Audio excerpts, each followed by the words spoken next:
I might have sound. I think I have sound.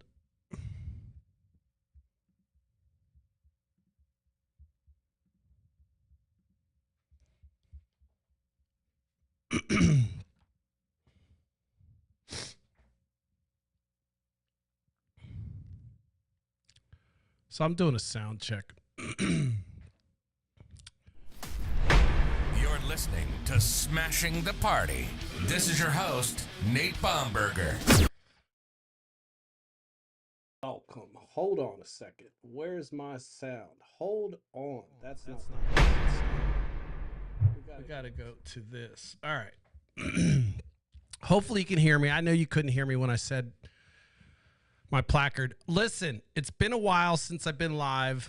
I know the glasses are dope. They got green in them, so that's why they're gonna be a little bit weird. But thank you for the compliment. It's been a while since I've been live, like really, really live and felt it. And I know I can blame it on my travels. I toured the United States, like you care. I didn't bother posting pictures to social media because they've already got my Social Security and everything else. I don't need to profile them on everything I like and do. So I've decided to refrain from posting personal pictures of my travels, but I explored the United States. That took me off kilter a little bit.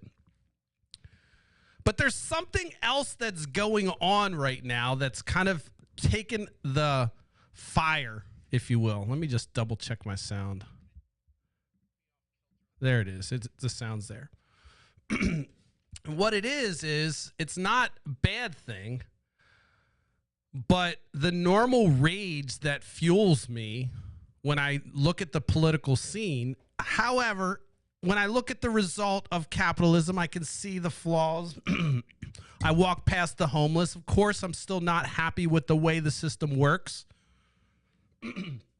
But, however, right now, there's a weird state of the world. I don't want to jinx it, but the state of the world is such that finally the emperor's clothes are falling off and people are seeing the ding-dong swinging in their face. Finally.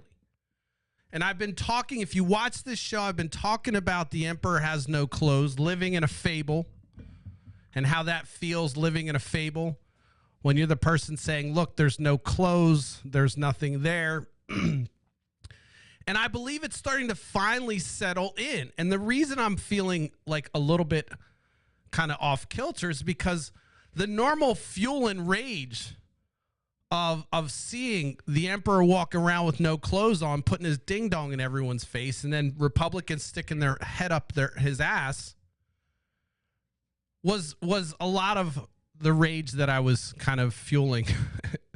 And of course, you know, I started this a long time ago. I apologize about my throat.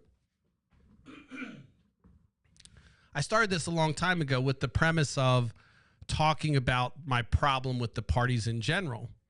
And then, of course, Trump came along and, you know, fueled the fire. Now, you're probably thinking, oh, you know, what do you mean? No, I'm not trying to say I'm going to change the pace here or anything like that. I want to get back into the swing of things. But it just dawned on me that right now the reason the Republicans are floundering is because they've put their entire belief system, their family values, their evangelical right movement is all behind Donald Trump. They're all behind him. And it was fine when he was winning and he was just getting the judges done. But now that he's floundering and unable to hold to his message, he's losing people. He's losing part of his base, I'm telling you. And here's why I say that. You may say, there's no way those people are do or die. Well, one of the phenomena about being a Trump supporter is that you're able to interpret exactly what Trump means at any point in time. So I may not understand. I may say, take Trump's words and interpret them into something and take the literal meaning of it. But then you'll talk to a Trump reporter and go, oh, you know, and they'll have a different translation. They'll translate it for you in a way that's less whatever, and it's the point. So this is a phenomenon that's frustrating to argue with a Trumper because they always have a different interpretation. Or let's just say it's the real interpretation. They're translators for this man. what I see is I see cracks right now in the translation. And I will say, I should have had my researchers put up the posts that I would use to document. It's a small sample, of course, folks. It's a small sample.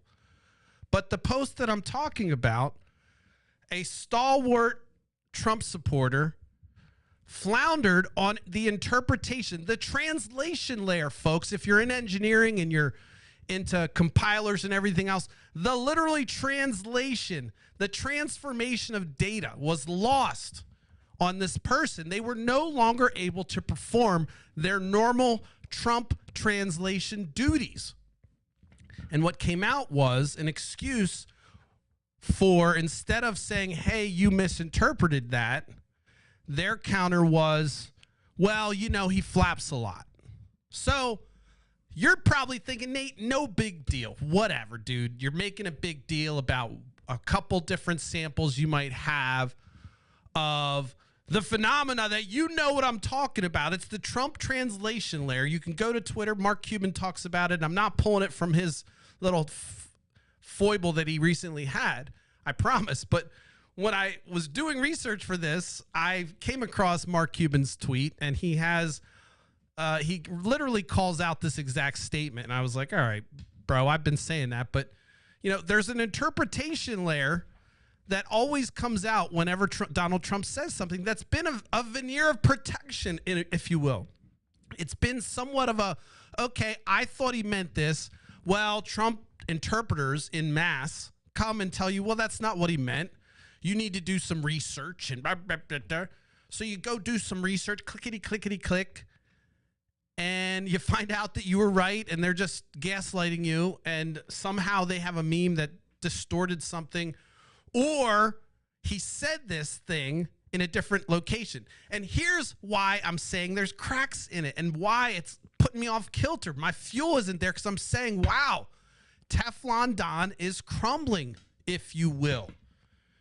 And one of the first things to go is the messaging, and he had interpreters, so he could say anything, and they would reinterpret them as alternate facts if they needed to, or gaslight you with, hey, that's not what you're really seeing. Whatever it took, this translation layer could provide a veneer of protection to the Trump campaign.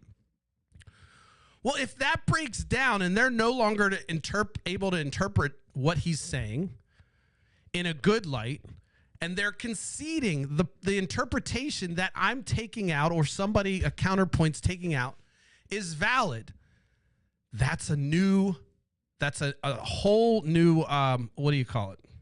Clue or path we could go down. It's just it opens up a whole new can of worms of the vulnerability that lies if there's no interpretation layer coming out of the Trumpers.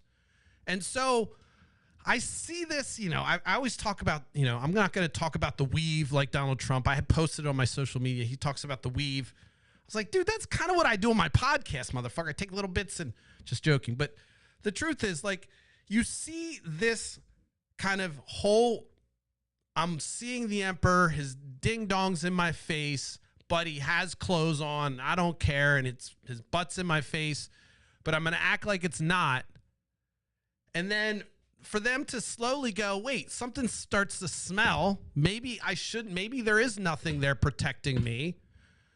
And so that protection layer, the clothes are coming off, and people are starting to see that there is nothing there. And if they're not able to interpret what he's saying as being to their benefit, and they're conceding these points in the interpretation that normally protected him, I see the messaging of the Democratic Party and Kamala Harris's campaign succeeding. And here's another reason why. It helps you, we're talking about this nuance. What do they stand for? What does Donald Trump stand for? And they were always able to take what he stood for and say, you know what? Well, we know he follows the platform, so we can just kind of blah, blah, blah and interpret. And it was a magical dance of word salad and things that would counter your logic and break your brain. But they did a good job because it kept him afloat. They're no longer able to replicate or mimic or interpret what he says to their benefit, and they're conceding points in that translation layer. And that messaging veneer is the vulnerability that's going to continue to whack at his base, because there's going to be people that are going to fall off the edges. They're already happening. They're going to see the inconsistencies. And so what ultimately it comes down to is, what does Trump stand for? He can no longer reflect the Republican Party values. So now it was Trump. And when the essence of Trump, when Trump, this veneer Teflon Don caricature of himself, is untouchable or becomes something that's protected and can't get hurt or anything like that, and you start to see like, okay, this person who I exalted in this high esteem and decided to vote for and tattoo on my ass and everything else is not the Superman that I thought. In fact, it's kind of getting awkward to defend these positions because they switch. And it's crazy because he's been doing this the whole time. But for whatever reason, the press is finally helping with this by kind of showing his rallies and showing the inconsistencies and kind of matching them up, as opposed to just being wild and crazy about the scandals he was involved in. That's the other thing that's preventing Donald Trump from getting any traction right now, is because the scandals are boring. Now it's about how he carries himself. The scandals are part of what comes with him. They're bylines, they're no longer like front page. It's just like, all right, he's got all these things going on with Jack Smith and all these other trials that are maybe in the way. And that was exciting, but that's not exciting. What's exciting is, for the press at least, is to watch him ramble incoherently and not explain what he stands for. So the messaging is falling apart right now in the Republican Party. And it's falling apart because they built it entirely based on Donald Trump, the cult of personality. And he can't represent Republican values as they stood before he came along and crushed every ideal that conservatives held dearly. So I came in today with a little bit of like, I'm really feeling a little bit positive. I'm feeling a little off kilter because I'm not angry right now, because I'm saying, finally, I'm not being gaslit by the world and saying, the world saying, hey, look, I still feel it, but it was just, you're just seeing that the translation layer is breaking down and they're not able to articulate what he stands for. And I think Kamala Harris can do that and continue. And you can say all the things you want about the Kamala Harris border czar and all the shit that you're going to say. But the truth is, we're not a socialist country now. If she's going to continue the Joe Biden policies, that doesn't make us, every single fucking time, you've got to like wake up and say, why do they always paint this picture of socialism? It's because if you're fearful of any change, then the status quo will not change. If you're fearful of the change, it's not going to change. And so if you have all the power and the money to make it work, you're going to have messaging that's going to support you. And so you've got a whole host of people that are trying to defend these policies that Donald Trump doesn't stand by, doesn't represent them. They're going to say it. They're going to flim-flam. And eventually, once that translation layer finally starts to look at itself and say, hey, wait, I can't understand this anymore, it's going to break down. We've got a lot of time till election day. And I say this because I wanted to put it out there that I'm really kind of getting some schadenfreude, if you will, about the fact that this is happening, and it's a slow motion degrading of Donald Trump, which I'm okay with. But it's been like this since he started this bullshit running for president, since he was president. So I just felt like kind of like almost as if a whole host of angst came over me and just left my body when I'm like, all right, finally, the majority of the folks, the press is doing their job more. I mean, I was pissed off last time when the Huffington Post was like, oh, we're just going to treat this guy as a clown. Then he gets up in the ratings and they're like, oh, we got to treat him seriously. No, he was still a clown. And so it's hard right now for Republicans to back him when he doesn't stand for anything except himself. And that's becoming more and more apparent. And you can paint all the bad, negative things about Kamala Harris and Joe Biden, but they were in office, and you could say, oh, the things are terrible because Republicans are painting the world as it's terrible. allowing bills to not pass to create crisis for this. So when you ask yourself, what do Republicans stand for right now? They stand for Trump. What does Trump stand for? I don't know. And neither do the translators right now. The translators are struggling, and I think that's where you're going to see the edges fall off. And he might close the election with 45%, which is still a huge disappointment. But I think he's going to lose that 46% that he held core that is unshakable. I think that's going to start to peel if this continues, unless he was able to somehow magically get on message and keep his mouth shut and maybe do less rallies and really nail the debate. I don't know how the debate's going to go. According to Republicans, he's going to lose, and maybe that's where he makes his stand to talk about what he stands for. But my thought is, if you jab Trump enough, you can get him to come to the debate all ready and hot to throw jabs, and then just let him do his thing and bury himself. And so right now, I wanted to just get it out there that I'm feeling pretty positive about the fact that Republicans are finally realizing that backing Donald Trump doesn't give them messaging. It doesn't allow them to demonstrate what they do stand for. And what they do stand for, he's corrupted to the point where they can't back it anymore.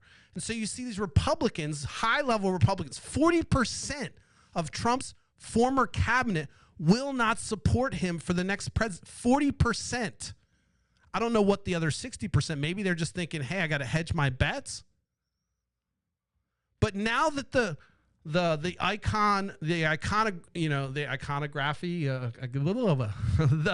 symbolism of Donald Trump as being this Teflon Don is coming off, and there's no longer this protection. I think that this is, he's going to finally be shown for what he is, and that's a guy with no clothes, winging his dick around, putting his people's faces, and really just kind of allowing Mitch McConnell. Mitch McConnell gets a lot of credit for running all the Republican bullshit through.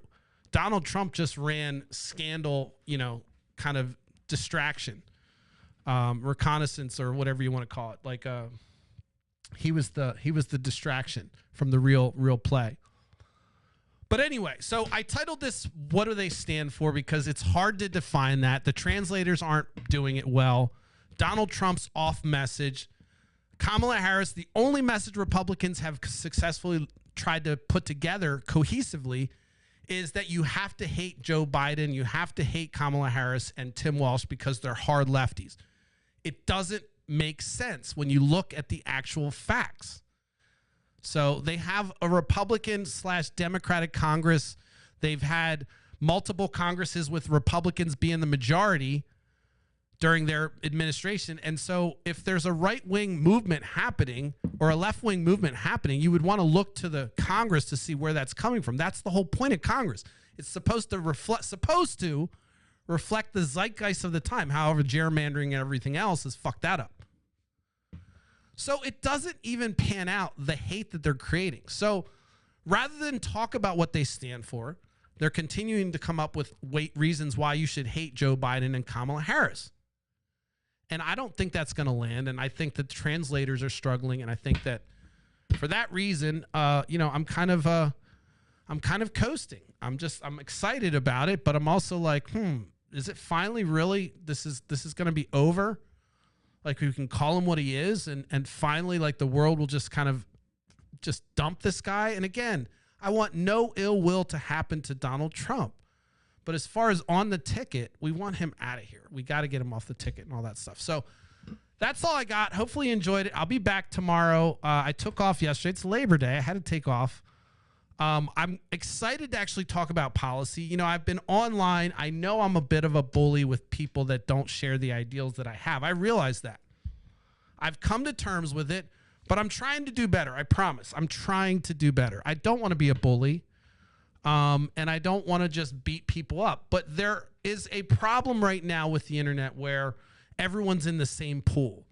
And so if you're in the room where people think that there's magic gremlins that turn the lights on, and about electricity, and they're all insisting that it's magic gremlins, it's hard to talk about how the lights work with these folks that believe this. So my first inclination is to bash them and think they're stupid and use the R word.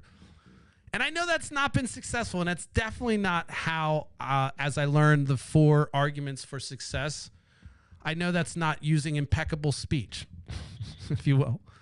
So, but I'm going to say that I don't know if our forefathers would have been okay knowing, hey, look, let's build freedom of the press and freedom of speech. So, and then I don't think they even fathomed that every single motherfucker would have a megaphone in their house, and every motherfucker would have a press room in their house, which is what we have now. And so what it means is that you have everybody yelling in the town square. And I'm not saying for centralization, there's a good thing with all those voices, but you have people that should be ignored. And so I get frustrated, especially when you have these translation layer folks that are floundering right now. I want them to come to terms with the wrong decision and be okay to vote the other way. And I know being a bully doesn't help, but it's so hard when they're believing that gremlins are flipping the lights. Okay? I know that analogy might not stick, but it becomes very difficult to have conversations if you have those limitations on what your scope of understanding of the world is. So, you know, I want to teach, I want to train, I want to tell people things, and you know, this is not only for my benefit. As you know, I do this for my own therapy. It's good for me. But today I was like, you know what? I'm going to go on, and I don't have the same angsty that I normally have, which is good. Maybe it's my medication. I took my ADHD medicine today, so who knows? But I think more likely it's that, you know, there's kind of a calm coming over me, seeing that folks are starting to see it. And I want to win them over. I don't want to bully them, but it's hard to. And so we'll see how it goes. I'm throwing it out there because I'm a nasty arguing person. I know I'm not fun to argue. I may not be articulate and eloquent with words, but I'm right on point, and I've probably thought of the conversation 15 times over before it started. So it just makes me very difficult to engage with in some ways when I have my opinion made and I realize someone's not getting it.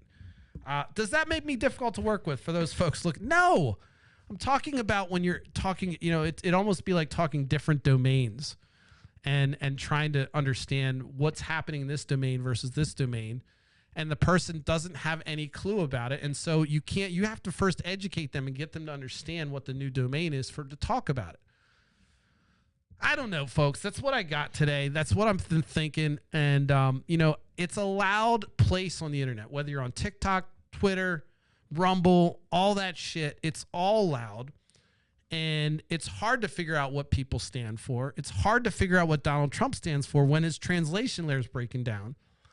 And so I'm here to tell you that it's really important that if you're on that edge and you're tired of translating for Trump, fucking just let it go.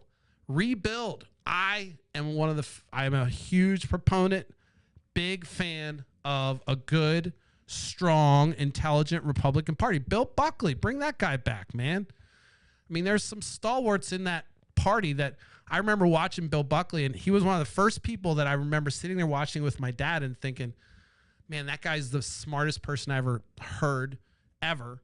And he's just able to come up with answers and wits. And so he's a conservative. I think I got that right. Bill Buckley. Anyway, William Buckley, I think. But we used to watch that with my dad. So I'm not a hater of the Republican Party. I'm not a hater of even some of the things they stand for. Right now, though, what do they stand for? What do they stand for? Seriously, what do they stand for? Think about it. That's all I got. I'll be back tomorrow at 10:30 p.m. Probably early. Depends on how I'm feeling. But I'm debating on the time slots here too, folks. Let me know in the comments if you think anything I said was interesting or worthwhile. I'll try to address it when I can. I don't see any comments right now because, of course, it's not loading. So hopefully this thing went over. Anyway, that's all I got. I will see you guys tomorrow. Peace.